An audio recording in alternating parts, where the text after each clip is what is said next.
Un autre podcast aujourd'hui avec un invité d'ailleurs que vous connaissez pas encore, c'est Benjamin Durand qui vient vous parler de Led Zeppelin aujourd'hui. Je suis très honoré de cette invitation, Antoine. Merci beaucoup. Je t'en prie. Écoute, on a choisi un peu Led Zeppelin parce que on est un peu à la période où c'est les 50 ans du groupe. Parce que en octobre, novembre, enfin les plus férus m'éclaireront peut-être, mais c'est là où a été enregistré le premier album qui ne sortira, je crois qu'en janvier 69, hein, si ma mémoire est bonne. Et donc Led Zeppelin, on va essayer d'un peu rapidement de faire un peu l'histoire, la genèse de ce groupe. De mon point de vue, donc il y a deux musiciens anglais, londoniens, tu me corriges hein, dès que je dis des bêtises, j'en dirais énormément. Comme d'habitude, vous avez l'habitude. Donc il y a John Paul Jones et Jimmy Page, dont on a déjà un petit peu parlé, qui sont des musiciens de studio, qui bossent pas mal pour toute la scène anglaise. Tu me dis si... Oui, alors sur Jimmy Page, si je peux me permettre, sur Jimmy Page et John Paul Jones, c'est assez intéressant de voir d'où est-ce qu'ils viennent. Parce que Jimmy Page, dans un premier temps, c'est un prodige de la guitare qui, effectivement, devient vraiment guitariste à tout faire sur beaucoup d'enregistrements de D'ailleurs, studio. on ne sait pas toujours si c'est lui ou si c'est les membres du groupe. Hein. Il y a des exemples que vous connaissez bien, You Really Got Me ou I Can Explain qui me viennent tout de suite. Oui, mais il travaillait effectivement dans tous ces studios-là. On l'entend aussi dans beaucoup d'enregistrements pour des artistes français qui enregistraient à Londres à l'époque, notamment Johnny Hallyday, Eddie Mitchell ou Françoise Hardy. Ouais. Et donc Jimmy Page était vraiment comme ça à bosser à la pige, à faire tout et n'importe quoi, ce qui lui a permis de développer une grande dextérité à la guitare. Ah non mais déjà à l'époque c'est faramineux par rapport au niveau des autres. On voit vraiment qu'il en fait tous les jours et qu'il est adepte du studio, ça s'entend. Tout à fait, mais à cette époque-là, ce qu'il explique lui-même, Jimmy Page, c'est qu'il se sentait assez bridé parce que vraiment c'était tellement inscrit dans une certaine variété ou dans des styles tellement rangés dans des tiroirs que en fait il était assez peu, il avait des idées de production et d'arrangement qu'il ne pouvait pas laisser s'exprimer. Et c'est ça qui est intéressant quand il rencontre John Paul Jones, parce que John Paul Jones, lui, est un claviériste et bassiste, etc. Mais très vite, il s'impose comme un grand arrangeur pour beaucoup d'arrangements. Pour beaucoup de disques, notamment les disques de Donovan, c'est surtout ça qui va lui donner son succès. Qui lui ouvre les portes et qui lui offre l'accès notamment à She's the Rainbow des Stones sur des satellite. Alors ça, c'est dans un deuxième temps parce que le succès que John Paul Jones a sur les disques de Donovan, d'ailleurs je crois que c'est sur Hurdy-Gurdy Man qu'ils sont tous les deux en session, Jimmy Page et lui, et qu'ils commencent vraiment à sympathiser. Et en fait, la réussite de cette collaboration les fait repérer par Angelo Goldham, l'ancien manager des Stones, qui est en train de monter son label Immediate. Qui existe déjà, mais qui veut vraiment... Absolument. Et c'est à ce moment-là qu'il recrute Jimmy Page et John Paul Jones comme arrangeurs maison beau mercato, pour Immediate. Et donc là, il y a vraiment Page qui voit sa frustration un petit peu compensée par enfin une reconnaissance de son travail artistique. Il peut un peu exprimer sa vision musicale, mais ce sera de courte durée parce que c'est quelques mois après qu'il est appelé par les Yardbirds pour venir dans un premier temps faire la doublette, jouer de la basse, puis faire la doublette de guitare avec Jeff Beck, jusqu'à ce que Jeff Beck pète les plombs en plein milieu de tournée américaine et que il a Page... toujours pété les plombs toute sa carrière, Jeff Beck. Hein. Tout à fait. Un jour, j'espère. Et donc Page ne le remplace au sein des Yardbirds. Voilà, du coup, les Yardbirds, pour ceux qui connaissent moins, hein, c'est un groupe qui a écumé trois des plus grands guitares héros, hein, Eric Clapton, et donc, comme l'a dit Benjamin, Jeff Beck et Jimmy Page. Donc, et de l'autre côté, on a une autre équipe de deux gars, je crois qu'ils sont de Birmingham, si je dis pas de bêtises. Oui, en tout cas, de ce qu'on appelle en Angleterre la Black Country, toute la région de l'industrie... de l'acier notamment, etc., autour de Birmingham, Wolverhampton, etc. La deuxième plus grande ville d'Angleterre, il faut le rappeler. Oui. Et là, en fait, c'est plutôt sur leur relation se démarre sur un amour du blues inconditionnel. Plante est hyper féru de blues et rencontre bonhomme dans des clubs. Mais comment se fait finalement... Alors, bien sûr, Page est dans les Yardbirds, et c'est finalement Led Zeppelin, c'est peut-être, en fait, c'est la fin des Yardbirds qui précipite... enfin qui met sur le devant Led Zeppelin en fait. Ouais. C'est-à-dire que dans la dernière tournée des Yardbirds, il y a déjà des morceaux qu'on retrouve sur le premier album de Led Zeppelin. Mais comment se rencontrent ces deux équipes, ces deux teams? Alors ça se passe déjà au niveau du management, parce que au départ, les Yardbirds étaient managés par Giorgio Gomelski. Ah, celui qui s'est fait escroquer, Voilà, pas mal. Hein. Absolument, Giorgio Gomelski. Et Gomelski refile les Yardbirds à un ancien roadie qui s'appelle Peter Grant. Ah, mais ça, c'est un personnage dont on va reparler, je pense, parce que c'est... Bah évidemment, c'est vraiment le 5e membre de Led Zeppelin à part entière. C'est peut-être le groupe où il y a le moins de mystère sur le 5e membre d'ailleurs. Hein, c'est vrai. J'espère qu'on aura l'occasion de refaire des podcasts aussi sur les 5e membres. Et donc Peter Grant donc s'associe quelque part avec Jimmy Page pour ils font une espèce de pacte en fait dès ce moment-là pour créer le véhicule idéal pour Jimmy Page pour exprimer sa vision musicale. Il y a tous les témoins les premières répètes, oui, c'est tous les témoins de l'histoire de Led Zeppelin tout au long de leur histoire sont à dire qu'il y avait une relation assez exceptionnelle entre Jimmy Page et Peter Grant, quoi. Peter Grant considérait vraiment Page comme son espèce de fils. Il avait une on peut peut-être comparer avec Keith Lambert, Pete Townshend, enfin dans un autre registre, hein, mais c'est vraiment une tout à fait muse, hein, quelqu'un qui l'a inspiré. Pourtant, c'est pas musical, là. Peter Grant n'était pas spécialement musicien. Hein. Non, mais c'était quelqu'un qui avait connu, qui avait crapahuté un petit peu dans les backstage du rock, etc. Voilà, il va continuer, d'ailleurs. C'est ça qui est intéressant avec Led Zeppelin, en fait, si on peut faire un premier début d'explication sur la révolution qu'ils amènent, c'est que Led Zeppelin, c'est vraiment le premier gros groupe de l'espèce de deuxième génération, c'est-à-dire une génération qui a appris notamment comment les groupes de la première génération s'étaient fait escroquer, oui, notamment quand ils vont aux États-Unis. Et Led Zeppelin, tout au long de leur carrière, seront connus pour ça, pour négocier les meilleurs contrats et pour être le groupe qui amasse le plus d'argent pour eux. Et d'ailleurs, c'est toujours le cas aujourd'hui, parce que aller chercher Led Zeppelin sur YouTube, sur Spotify, c'est hyper contrôlé, même si maintenant ça commence un peu à s'ouvrir. Je veux dire, c'est des choses qui ont toujours été hyper contrôlées, même à l'ère Internet, etc. Jimmy Page a toujours eu le contrôle sur tout ce qui est ressorti, etc. Contrairement, bien sûr, aux Stones qui ont perdu leurs droits sur la partie la plus intéressante de leur catalogue, et les Beatles qui se sont fait arnaquer par le même bonhomme, Alan Klein, à la fin de leur carrière. Et puis les Beatles qui, on le sait, n'ont toujours pas retrouvé la propriété de leur chanson, de leur édition. Ouais, ils ont leurs enregistrements, mais ils n'ont pas leur édition. Donc du coup, je crois que les Yardbirds tournent encore un peu en 68.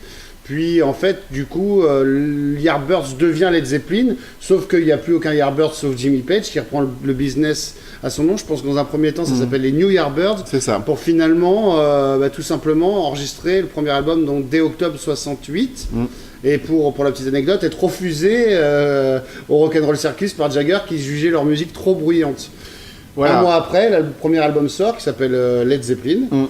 Et là, comment ça se passe? C'est déjà numéro 1 en Angleterre tout de suite ou... Oui. Ah oui, c'est ça. Oui. Non, mais juste pour revenir un petit peu à ta question précédente sur le pourquoi de Robert Plant et John Bonham, ça vient du fait que déjà Peter Grant était le manager du Jeff Beck Group. D'accord. Oui. Et en fait, le Jeff Beck Group, c'est, sans le vouloir, mais c'est un peu le laboratoire de Led Zeppelin. Mais en fait, Peter Grant, du coup. Voilà. En termes d'organisation de tournée, peut-être. Non, en termes de son. Oui. Parce que Peter Grant, quand il voit le Jeff Beck Group et ce son dur, hard rock, qui vient reprendre les fondamentaux du rock des années 50, etc., pour l'envoyer ailleurs, il voit le truc. Mais il voit que, que le Jeff Beck Group de l'époque, Rod Stewart, Ron Wood, Jeff Beck, Nicky Hopkins et tout ça, c'est une mayonnaise qui ne prend pas. Oui. Surtout avec le caractère de Jeff Beck. Voilà, Jeff Beck est très irascible, Jeff Beck n'en fait qu'à sa tête, etc. Et il n'est pas... gérable. Il y en a que pour, en gros, il y en a que pour sa gueule et sa musique il n'a pas une grande ambition musicale. Il n'a pas, contrairement à ce que Page va faire par la suite et dont on va parler, il n'a jamais réussi à vraiment composer des hymnes comme le fera Page finalement. Non, et effectivement, et quelque part, c'est ce que Peter Grant voit en Page. Ouais. Et effectivement, Page est assez à chercher un chanteur sur la scène londonienne, etc. Et il n'en trouve pas vraiment. Et en fait, c'est vraiment par accident qu'il tombe sur ce chanteur de Birmingham, Robert Plant. Et du coup, c'est à Londres qu'il tombe sur lui? Ouais, c'est à Londres parce que Robert Plant était avec un groupe qui s'appelait The Band of Joy, qui était très très influencé par la scène californienne à l'époque. D'accord. Même s'il se révèle une vraie encyclopédie du blues, Robert Plant qu'il a vraiment complètement intégré, mais à cette époque-là, il est plus fan des groupes assez underground à cette époque-là de la scène californienne comme Love. Ah d'accord. Il a gardé, bien sûr. Voilà, il a gardé une grande admiration pour Love. Forever Changes vient juste de sortir. Et il essaye de tourner à Londres là-dedans, dans un circuit un petit peu comparable au circuit dans lequel tourne le jeune David Bowie, par exemple. D'accord. Très bien. Donc là où j'en étais, c'était que dès janvier 69, en fait, dès que l'album sort, comment ça se fait qu'un premier groupe comme ça explose et devient numéro 1? D'ailleurs, tu me disais en préparant l'émission que tous les albums de Led Zepp seront numéro 1, à l'exception de Coda peut-être. À cause de la révolution qu'apporte Led Zeppelin scéniquement. Tous les témoins sont là pour... Alors ils tournent des camps à peu près Ils tournent à partir de l'hiver 68-69. En fait, ils honorent les derniers contrats de tournée des Yardbirds dans une tournée en Scandinavie. Ils s'appellent dans un premier temps les New Yardbirds et ensuite ils finissent par s'appeler Led Zeppelin, qui était un nom qui avait été donné par Keith Moon d'ailleurs. Oui, tout à fait. En disant que. D'ailleurs, il y avait eu des rumeurs comme quoi ça serait Entwistle et Moon dans Led Zeppelin. Enfin, il y a eu il y avait dans les petits papiers une association entre Page Jones juste avant Tommy parce que juste avant Tommy Entwistle et Keith Moon n'étaient pas sûrs que les Who allaient continuer à être rentables, donc ils essayaient de se recaser, quoi. Ils n'étaient pas du tout connus aux États-Unis avant Tommy, donc surtout ils gagnaient pas d'argent, et quoi, puis avec le prix que lui coûtaient les chaussettes chez Harrods, Entwistle il avait envie de gagner un peu plus. Je suis pas sûr qu'il avait déjà chez Harrods à l'époque, mais bon, bref. Donc du coup, qu'est-ce qu'on peut dire? Donc c'est tout de suite un méga boom en Angleterre et aux États-Unis dès le premier album. Oui. Et alors c'est lié à quoi? C'est Peter Grant déjà qui fait une promo. Parce que Peter Grant, justement, Peter Grant a un peu suivi. Je crois qu'il a été impliqué notamment dans les tournées organisées pour. Le Jeff Beck Group, déjà, il tourne aux États-Unis en 68. Oui, tout à fait, par rapport au Jeff Beck Group. Et aussi, il a aussi suivi le succès de Cream. Ah oui. Parce qu'ils viennent dans le réseau de Cream. Et c'est ça qui est assez. La scène de Fillmore et de Bill Graham. Voilà. Et c'est ça qui est assez intéressant, c'est que du temps où les Stones et les Beatles ne tournent plus aux États-Unis, il y a un nouveau circuit qui se crée, etc. Parce que les Stones et les Beatles, au milieu des années 60, étaient dans un espèce de public mainstream, etc. Alors que dans les années 66-67, les promoteurs se rendent compte de ce que le public estudiantin peut apporter comme potentiel, etc. Et les premiers Anglais qui vont vraiment aller capter ce marché-là, c'est Cream. Ouais. Et en fait, Peter Grant est sur place pour constater ça, et il va calquer les plans de tournée pour Led Zeppelin sur les plans de tournée qu'avait adopté Cream, et il va aussi beaucoup... Cream dont le succès était énorme aux États-Unis en tournée, notamment la tournée de Farewell, etc. Mais qui split très vite, etc.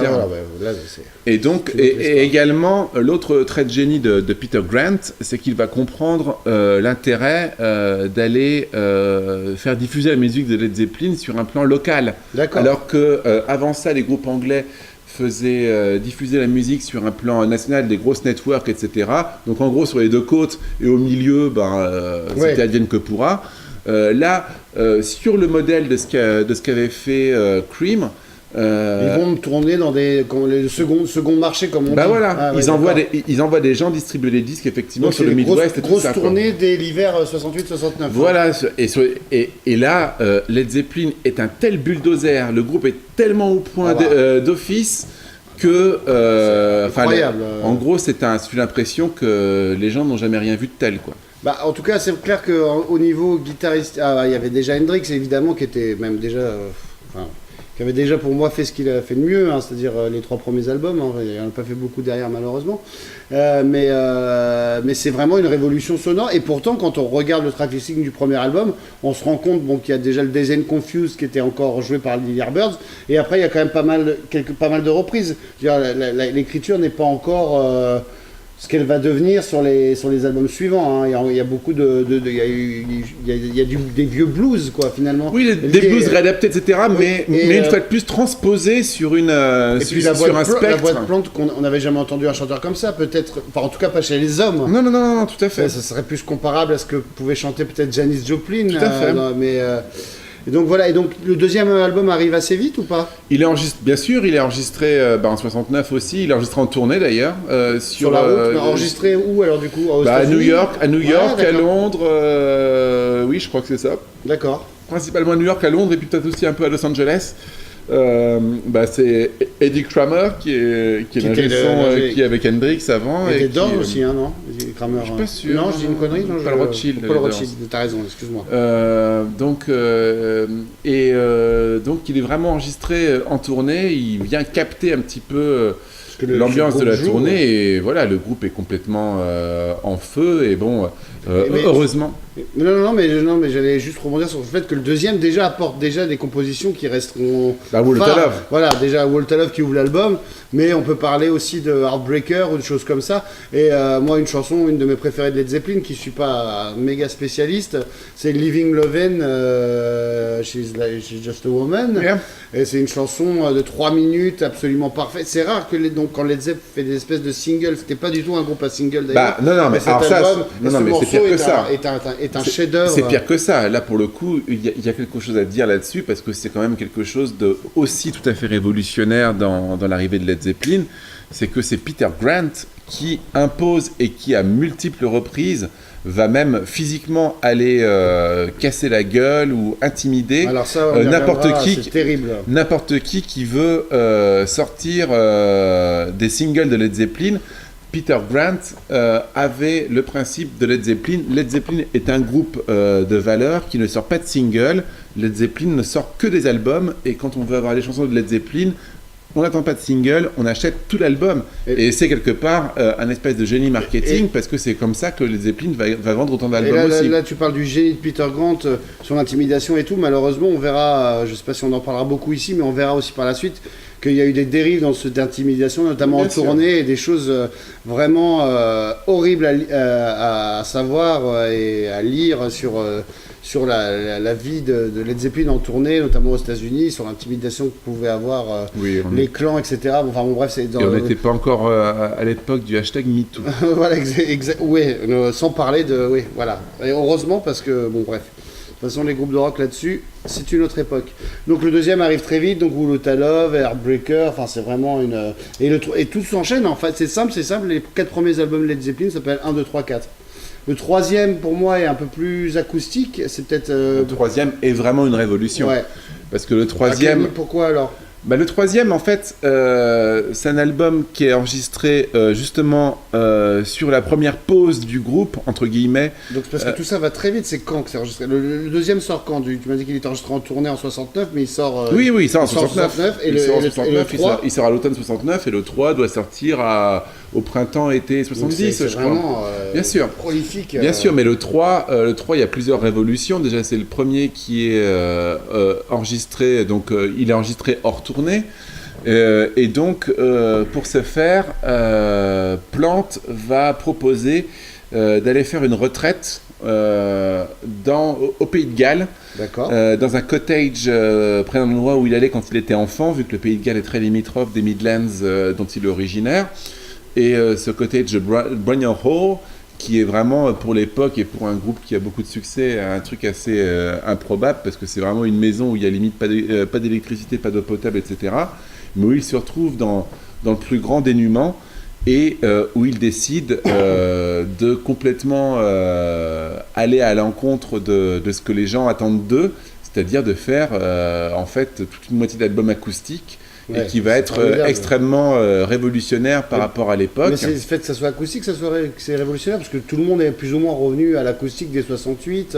Il y a beaucoup d'acoustique chez les Stones dans Beggar's Banquet. Les Beatles aussi reviennent à des choses plus simples. Qu'est-ce qui fait que ce soit révolutionnaire par l'acoustique, en fait, sur le 3? Bah, c'est révolutionnaire parce que avant tout Led Zeppelin. Oui, c'est révolutionnaire par rapport au groupe Led Zeppelin.